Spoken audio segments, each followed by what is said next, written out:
India's first indigenous aircraft carrier, INS VIKRANT, a symbol of power, resilience and Atmanirbhar Bharat.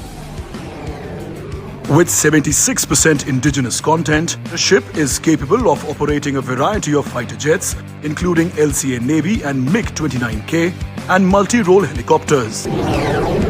For a pilot, there is a proper runway, but for a naval aviator, it's a constantly moving strip which looks like just a small dot when the aircraft is airborne. Let's hear it from a MiG-29K pilot on what it feels like to land on an aircraft carrier. When we are flying in sea, there is no reference. We only have wide ocean, which is blue, open sky, and there is an aircraft carrier in front of us. So that one small dot in front of us is our landing spot. The size of this deck is limited, unlike airfields which are thousands of feet in length.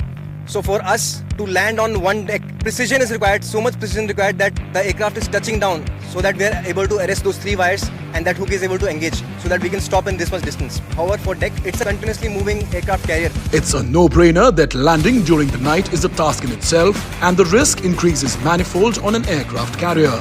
Landing on a carrier is already difficult because it's a very small spot. If you see from the air, it looks just like a matchbox and it is always moving, it is rolling, it is pitching. And the difficulties increase manifold when you are landing at night, because at night you only have the indication of lights that are given from the carrier's deck. The light indicates as to what is the angle of a particular pilot's approach.